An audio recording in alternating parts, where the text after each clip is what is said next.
Last minute shakeup at 5:30 a.m., laundry situation not good. And when your focus is on helping your clients, it's easy to forget about yourself. But NASM knows trainers. Morning, Ryan. Is okay with And staying in front of the day isn't always as simple Ryan. as 1, What's 2, up? 3. So when the unexpected has you pressing pause, What's the latest on creatine? I'm going to get back to you on that. let NASM1 help you press play. Visit NASM.org to sign up for a membership today. You're listening to the NASM-CPT Podcast with Rick Ritchie, winner of the Share Emmy Award for Social Storytelling and the official podcast of the National Academy of Sports Medicine. Hey, y'all, and welcome to the NASM-CPT Podcast. My name is Rick Ritchie, and today we're going to be talking about something I think is really important, something that NASM has worked on for a long time. It's been out for a bit. It is called the Certified Wellness Coach. And this Certified Wellness Coach, I'd like to say that I have a guest on today, and I'd put her at the top of the list of certified wellness coaching coaches. She is an absolute delight as a person, and we worked it out where we could get her here so we could talk about it for what has been called, I don't know who calls it, I don't know who makes up the dates and says, this is self-improvement month, but it's self-improvement month. And we thought, all right, certified wellness coaches, who better to have on as a guest than my friend and colleague, Darlene Marshall. Hi. Hi, Rick. Thank you. That's a very kind. You said many kind things. Thank you. Thank you. Well, listen, I also merged colleague and Darlene, and I called you Colleen, and that That's all worse. Yeah, Darlene, I've known you for a minute. It's been so nice knowing you. I've been on your show a couple of times, and you've been on this show now a couple of times, and I'm very happy you're here today. Yeah, thank you. I'm very happy to be here. And it's funny listening to your intro. I am a big fan of the memories, push back on your phone where it's like, oh, this is what we were doing however many years ago. And last week was the push of 3 years ago, being in person in Phoenix, recording the instructional videos for CWC. And I think at that point, you and I hadn't met yet. No, I don't And think you asked me to be on your show 3 years ago this coming winter. And I remember prepping for the first prep call with you, being all nervous, like, oh my goodness, I'm going to be on Rick Ritchie's show. And this is such a big deal. And being very excited and very, very self-conscious about it. Oh my gosh. Thank you. Thank you. And it was so good to meet you in person. And we've even had casual meetings then, which you used to live in New York City. Now you live upstate, but you come in from time to time and I get to see you from time to time. So it's great to have you on the show, and just give my audience a little bit about you, who you are, what you do, your role with NASM, plug your podcast. That's it. Yeah, I think so. It's always hard when you have all these different buckets. And I bet you have this problem too, where you're like, what do I call myself in the elevator speech of my life? And so I've settled into this comfortable spot of wellness coach and well-being expert. And I go with wellness coach because that's primarily what I do now, though I also am certified as a personal trainer. But most of my clients that just do one thing do wellness coaching. And then I have some clients who are hybrid wellness coaching and personal training clients. And that's my one-to-one side of what I do. And then the well-being expert side is I have a master's degree in applied positive psychology from the University of Pennsylvania. And so if this recording is coming to your ears and you've never heard of positive psychology and you learn nothing else from me, which I hope isn't what happens, but if that's what happens, let it be what positive psychology is. So positive psychology is the scientific study of human happiness, well-being, and flourishing. So essentially it's the study of what makes life worth living and how do we help people get it into their lives so that you can flourish and thrive and do good work in the world. And so the other side of my life is research, application, corporate speaking, keynotes, workshops, facilitation, like all that stuff around what it means to live a well-lived life. And so I say I'm a lifestyle expert, right? How do I take all the stuff that people think of as fitness and wellness and help weave it together so that you can be a high performance version of yourself and show up in the world and do good stuff? And that's me in a very quick nutshell. That was very good. Very succinct, I thought, because you could have gone on and on. Oh, So thank you. I do feel the same way. I generally just I say, when somebody says, "What do you do?" I say, "I'm a personal trainer." Yeah. And then anything else they find out after that, they go, "What? Are you serious?" Right. So, but ultimately, that is how I identify as a personal trainer. So I like that your kind of two main focuses is that, like, I am a certified wellness coach, and you were certified through the NASM Certified Wellness Coaching Program. So I want to talk about that. But I also want to say, when you were talking about, like, what is positive psychology, and you talked about flourishing and well-being, and I was like, I'm getting the warm and fuzzies as we're talking about it, because this is the science behind happiness, being it is the most wonderful thing that I think that I could hear somebody say on this. Like, what drives you to and makes you flourish and happier and more content in life? And I want that for everyone. And Yeah. if we have you here, then I'm just going to absolutely plug and pick at you and try to figure out, what can we learn in the next 30 so minutes that can lean towards that, but primarily focusing on, what does that mean as certified wellness coach? And then how can that, Darlene, how can that fit in for people who are personal trainers? Because clearly there's some crossover, but if we don't know what it is, then let's create some clarity behind that. Exactly. And why it matters, right? I think the Yes. other big thing that comes out of positive psychology world, because when I discovered positive psychology for myself, which is going back to 2018, I was in the middle of the divorce. Somebody said, like, hey, you might benefit from this science of happiness stuff. I remember thinking, like, oh, this is what fitness professionals do. And to get on my stump about that for a second, we have the highest contact hours of any one-to-one direct practitioner, right? So we, as fitness professionals, we see our clients, our students, more than they see their doctor, their therapist, their psychiatrist, if they have that, their physio. Other than inpatient facilities, fitness professionals are the front line of well-being, because you go to the doctor or the psych if you are sick, if you are unwell, but there's no direct practitioner where you learn to be well. That's fitness, that's wellness, that's well-being. Like, we are the direct practitioner for well-being, in my opinion, because we have the greatest exposure and we have that additive lens. And so I realized that I didn't actually plug my show.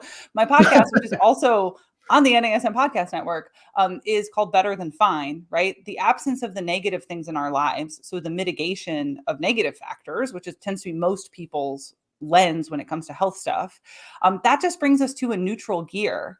And research in well-being is about what we add into our lives after we get all the bad stuff out. Like, you got to put the better than in to flourish. Yeah. And most people walk around with the idea that, okay, I get successful first, and then I get to be happy, right? If I check all the tick boxes of life, then I'll experience happiness. And the research on this is abundantly clear that it's actually, do some work in yourself, figure out what you're about, what your values are, what your strengths are, what you care about, and then use what you care about to contribute to, use what you're good at to contribute to what you care about. And then you experience the check boxes of success. And to do that well means focusing on well-being, means building a life of happiness and flourishing, because that's what makes us robust enough to show up in our lives and do all the things with resilience and confidence and empowerment and engagement. It is flourishing that begets the success and the problem solving, not the other way around. I love that. There's a guy named Sean Anker, I believe is his last name. And he wrote a book about happiness, and he kind of just said the same thing. Like, if you keep putting happiness on the other side of a goal, then the goal continues to move, because then you go, oh, well, I'll be happier if, and then you keep growing it. But if you're happy, if you find that fulfillment and then you have goals that lead you past that, then people who are happy tend to hit those goals faster and earlier than people who put happiness on the other side of those goals. And so I think that that's an important thing. And happiness is a word, right? But it may not always be the right word. Like, are you content? Are you fulfilled? There's different language to use around it, and he just chose the word happy, and he discusses that a bit in his book. And happiness was something that he felt was meaningful for the title of the book, but discusses other things. With that said, I love being thinking that personal trainers, we are on the front lines of wellness, but I also know that there's the opportunity to be more than the programs you write and help execute for people. So where does that happen? How does that happen? When do you carve out the time to make that happen? And, moving into like, yes, you should get the education to lead into that, but let's talk through it. Yeah. So I think, when I was a trainer, or I am still a trainer, but at the time in my career where I was only a trainer, I had additional certifications in sleep and nutrition. And it felt to me like, well, I'm missing something underneath it, right? These underpinnings of mindset and how we approach our lives and flourishing and goals and all of that. And so I'd write these great programs, and then I'd have clients who either would struggle with the execution because their relationship to change needed some support and help, or their like big motivational why was a bit disjointed, or they had some other confounding variables, like maybe a history of disordered eating or a struggling relationship with food or boundaries or whatever. Yeah. And so I went off and got a master's degree. I don't think that everyone needs that. But I think to answer your question about like the where and the what, part of developing certified wellness coach, which I keep hesitating because I'm like, CWC, wait, no, podcast. Acronyms aren't helpful. Part of developing CWC, certified wellness coach, was developing the deeper information that if you are in a relationship with a client where prescription isn't working, right? You tell them what to do and they are struggling with the execution of that beautifully crafted program that you spent all weekend writing, and you don't understand how they could possibly not be able to do it. What the heck, man? They want the goals and they're motivated, but they're struggling. What do you do then? Yeah. And that change at that level isn't external. It isn't being told what to do. It's being given a safe place to examine, well, what's going on with me that I'm not putting down my phone at an appropriate hour to get good sleep? What's going on with me that in session I'm saying, I want to eat well. This is the most important thing in my life. And then I'm still getting drive-through on the way home from work and eating it in my car because I don't want anyone to know that I did that, right? Like, what's up with that? And as a practitioner, as a lifestyle practitioner, trainer, coach, whatever label you give yourself, do you have the skills to pay those bills? Do you have the knowing of how to have that conversation in a wholesome way, and that you understand what's actually coming up and what it means for the client? And so I think to answer your question about the where, to me, it needs to happen outside of a session involving like weights and reps, because that client's thinking about their workout. They're not thinking about what's going on the insides. Yeah. Thoughts? Yeah. I think that's helpful, because for me, there are several roles that I could play within my client's life. And I feel that it's very difficult for me to play the role of massage therapist and play the role of a coach and play the role of personal trainer at the same time. And it's almost like for a while I was doing a little bit of this and that, and then I was like, I'm just going to do the training and stop bothering about the other stuff. And I think what you're saying and what I ended up doing is saying, let's segment these out, right? Like let's have a conversation about behavior change and what's next and where we're going. And let's create time to help you identify your what's next outside of this hour that we're going to have together a couple times a week, so that when you come in, we can have our personal training session, but then we can have some time where we're really delving into helping you solve some of your problems that you are identifying, and how can I support you in that process? Now, there are a lot of times that where it comes up and I hear it.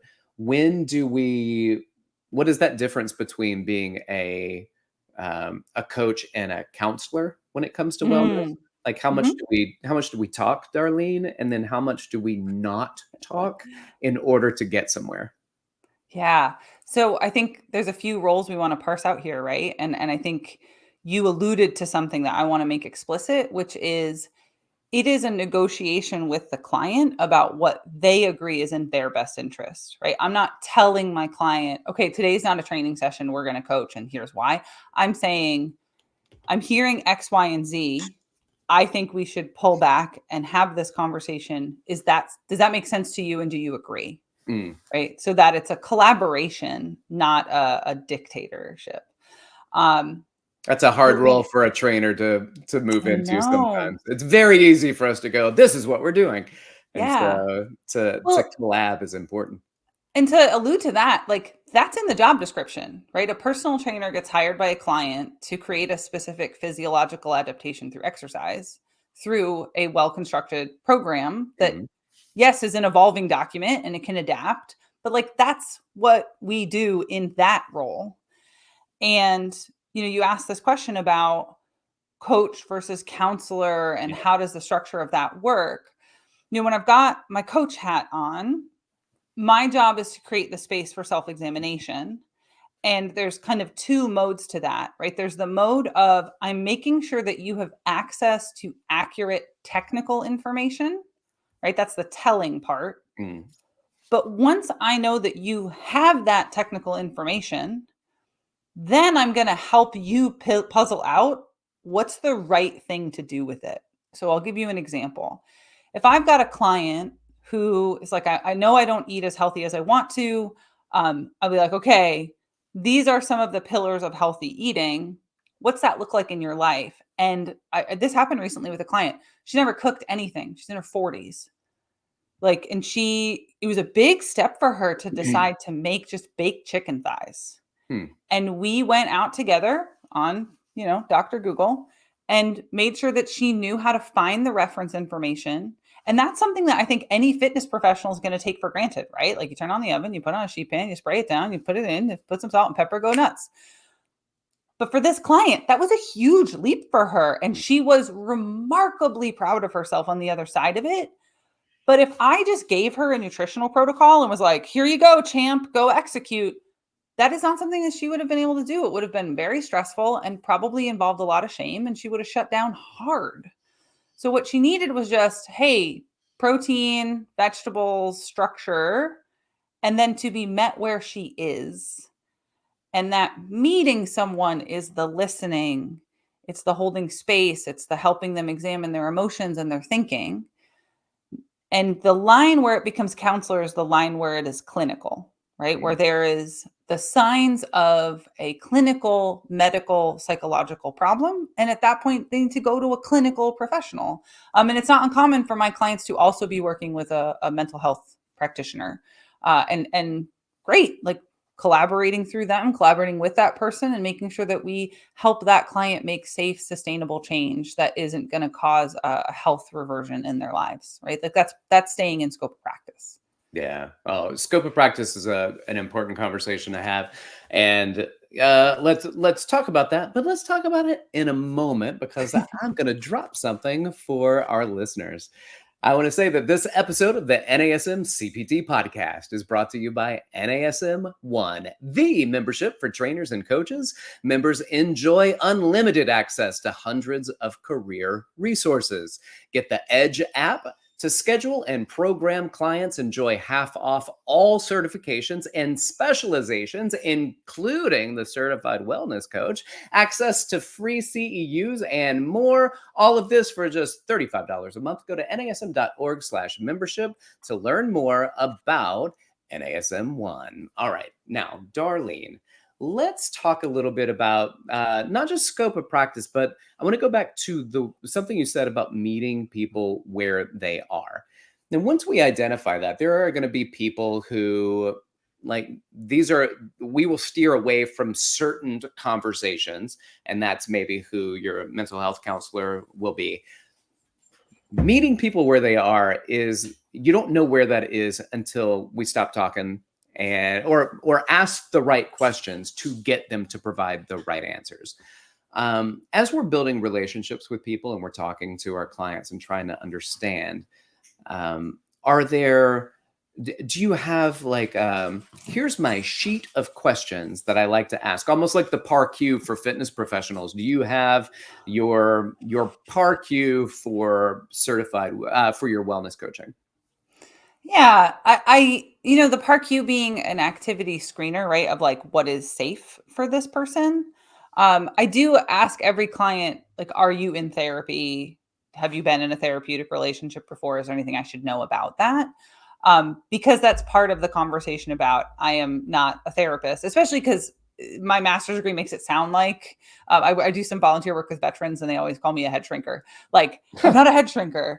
I'm not a shrink and I'm not a therapist. And I make sure that that's really explicit to the client so that they understand that the coaching relationship is not a therapy relationship. And of course, social media has muddied those waters so much for all of us, right? So we gotta really put the bumpers on the bowling lane there. But the PAR-Q being a medical screener, there is not right now, I think, in the wellness industry, and I'm going to go broad with that outside of CWC, very clear boundaries in the way that the PAR-Q is like, if you have a heart condition and the doctor has told you should not do physical activity other than recommended by a doctor, right? Like, that's a very clear line of clearance. But I do think, I ask people about, I have them do a daily nutritional recall. I have them walk me through their day. I have them walk me through some of their self-talk. Because it's not just about their mental health specifically, right? It's also about their emotional well-being. It's about their relationship to themselves and their body. It's their relationship to their day. And I think one of the most important questions that I ask people is, how do you want to feel? Mm-hmm.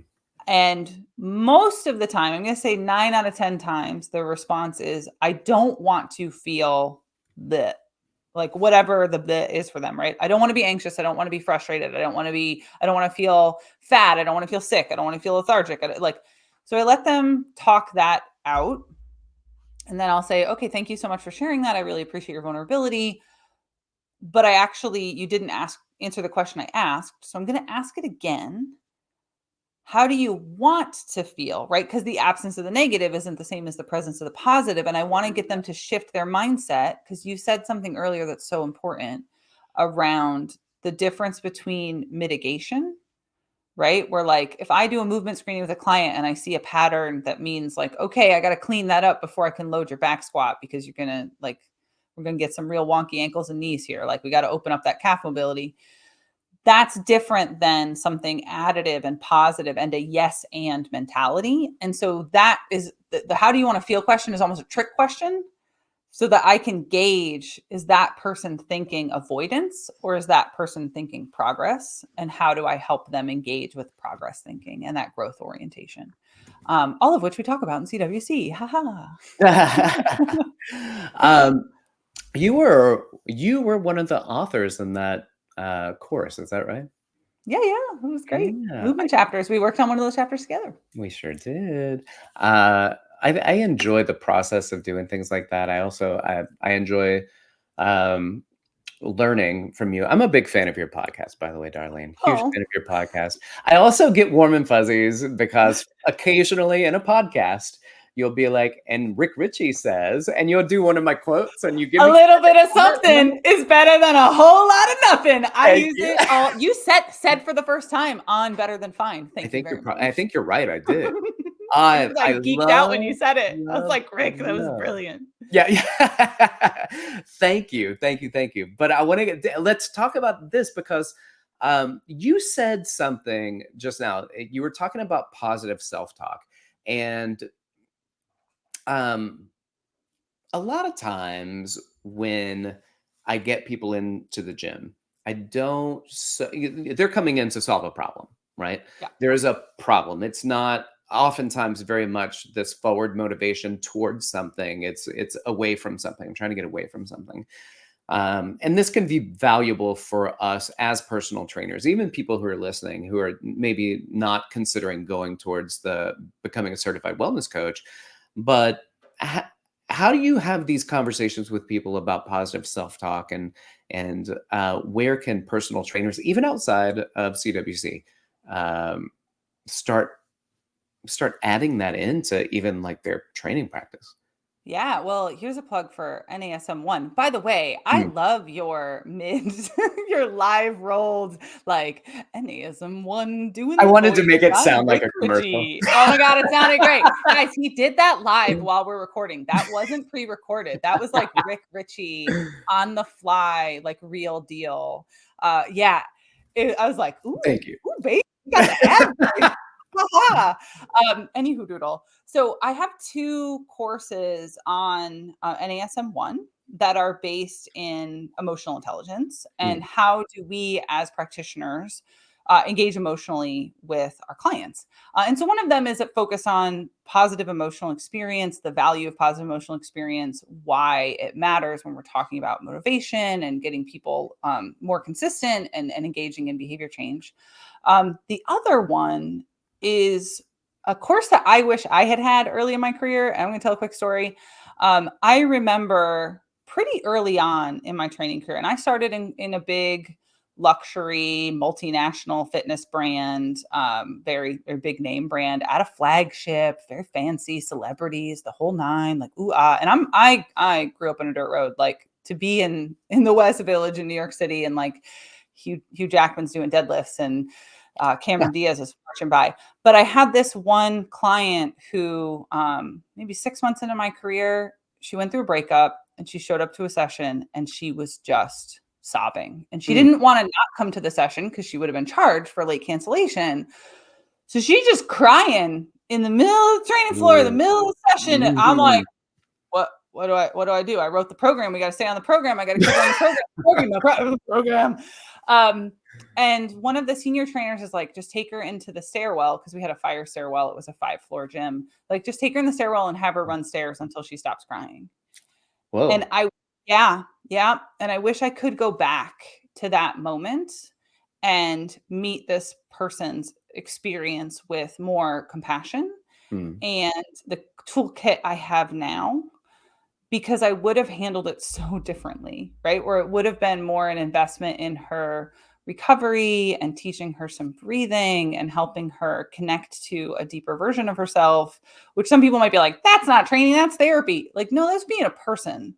Yeah. And if we're well-being practitioners, instead of our job being to just hammer your muscles out and send you home, if I'm engaged in caring about my client's longevity, I'm going to handle that moment differently. And so that second course on NASM1, I believe it is titled Holding Space When Things Get Hard. And it's how to handle when your client is having a difficult emotional experience. How do you create the space that they have permission to be human?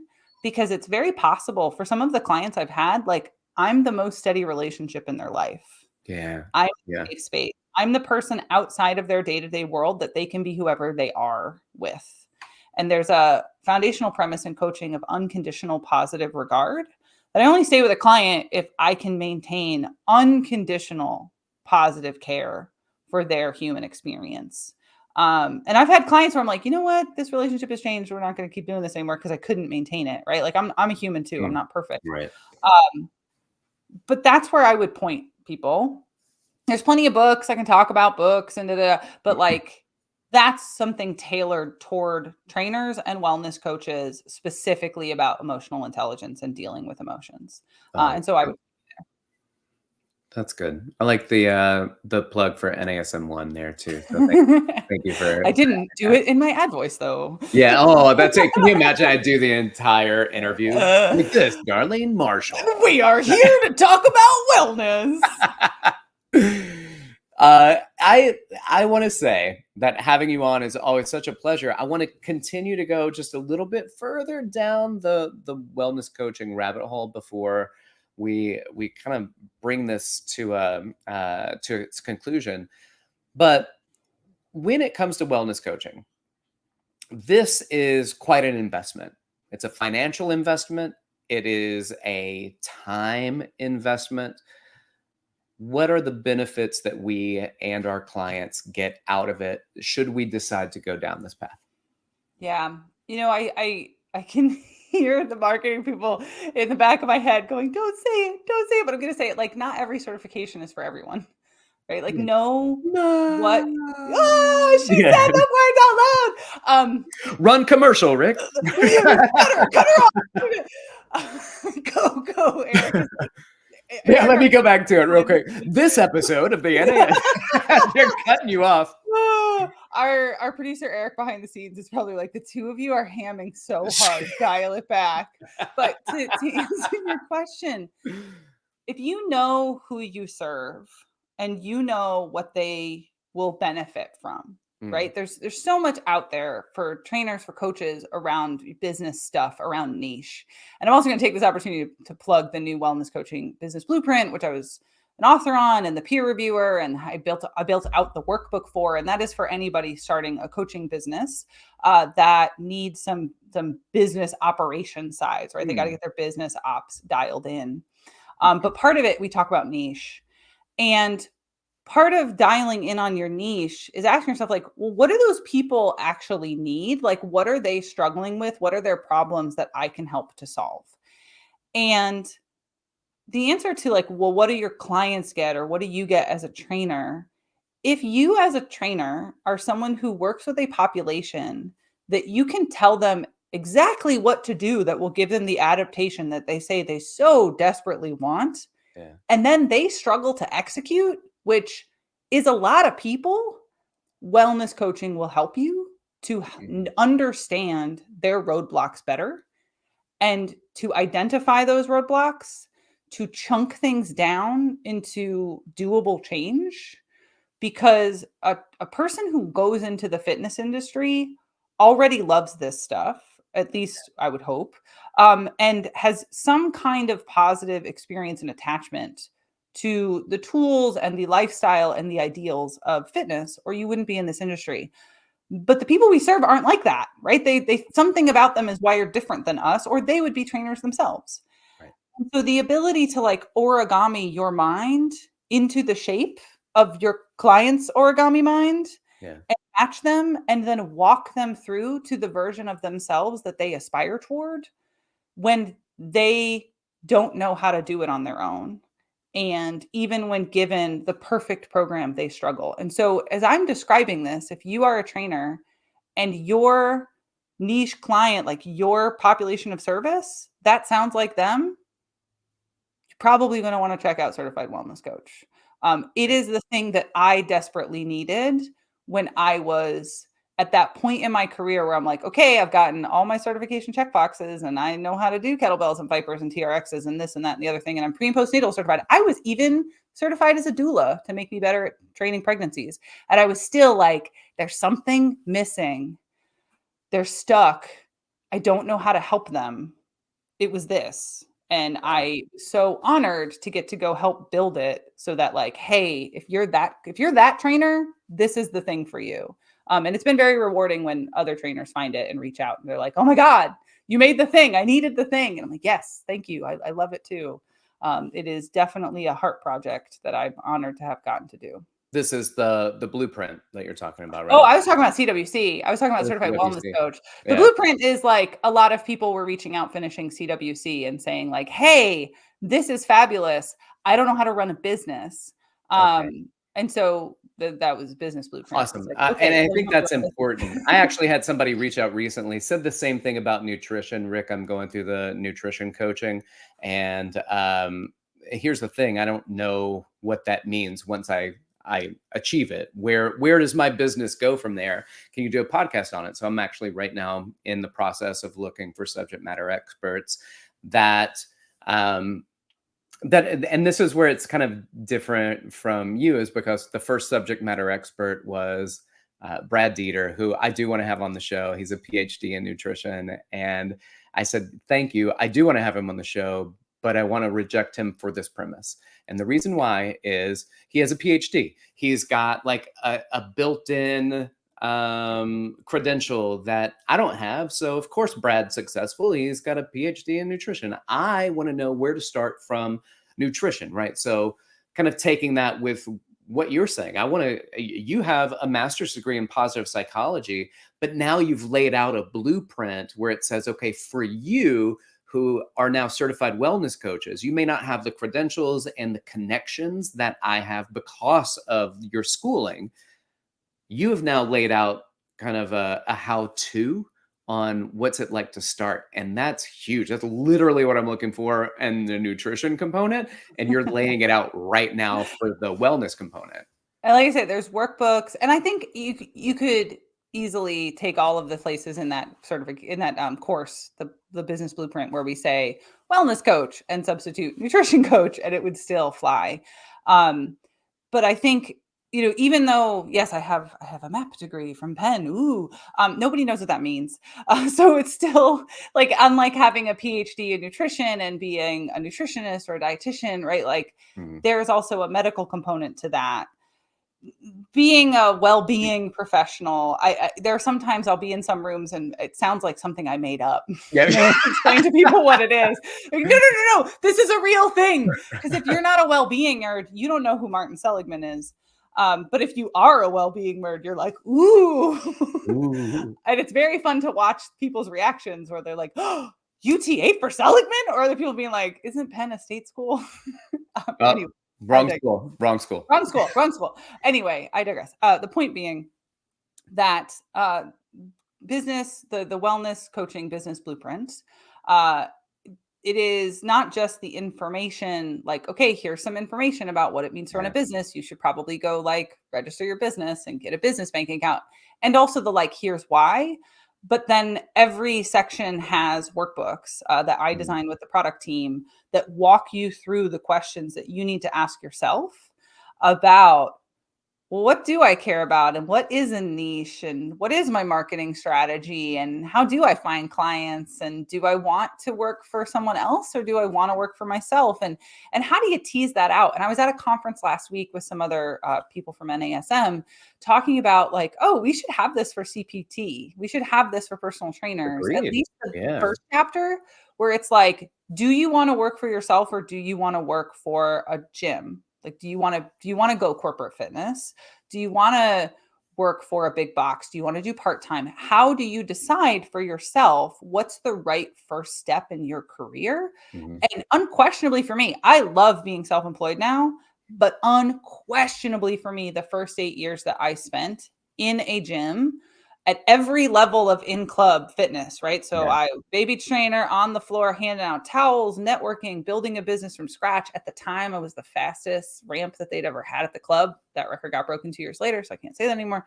But then, management, fitness manager, personal training manager, back into the club because, fun fact, I'm not a good PTM. Mentor, instructor, developing new curriculum, and then stepped out on my own. Right. So without those 8 years of all those other skills, I'm lucky I started in club. You get people who talk about resenting it. No. It was a huge gift for me. I agree. And there's other trainers who that would be the worst thing for them and they should be on their own and they've got a great following or whatever. It's like, Patsy, go nuts. But how do you make that decision when you're at the first week of your career? And that's the first section of our business blueprint for wellness coaches and also product team. Can we have that for CPT? We need that for CPT. I think you're right. I think we need it for CPT. And I think more CPTs should consider what it would be like to be a wellness coach. It's an opportunity to, as you mentioned, we talk about longevity. We talk about, there's an opportunity. So I don't know if you can see this in the background here. That's the drum set that all three of my kids do lessons.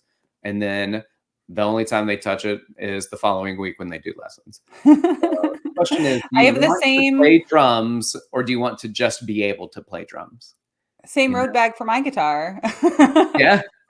But that's the pressure of knowing that you've got somebody, right? Okay, I've got my lesson coming up. I got to prep for my lesson. Okay, I've got my check-in conversation with my coach. I've got to remember the accountability until they're doing it on their own on the fly.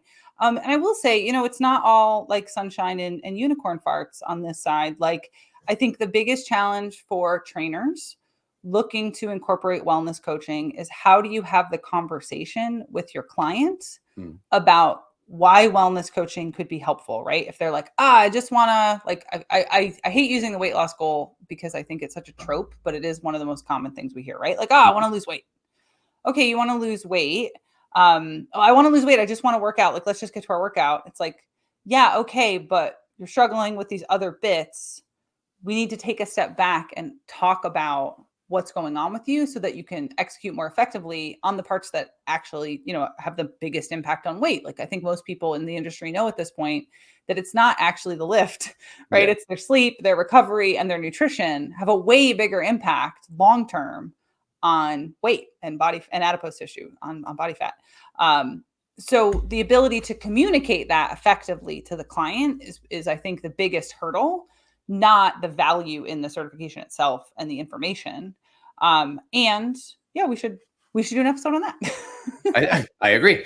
I think we should. But I think as it stands right now, we have touched on a lot of topics, and we've hopefully drawn some people in to feel at least lured into what it might be like to explore the certified wellness coach that NASM has developed. It's been out now for a while, and I'm very proud of it. I know that you are very proud of it. So as we're starting to round this out, can you tell people how they can find you? Maybe if you have any freedom in your schedule and they want to experience wellness coaching, then they can reach out to you. I don't know. I'm just, feel free to answer that question. Say, you can reach out to me, but I'm not coaching you, whatever it is. And then give us a kind of a sign off, the last kind of plug for the certified wellness coach. Yeah, absolutely. Well, people can find me on Instagram. I'm darlene.coach. My website is darlene.coach. You can email me. It's info@darlene.coach. Feel free to reach out on any of those channels. And of course, LinkedIn.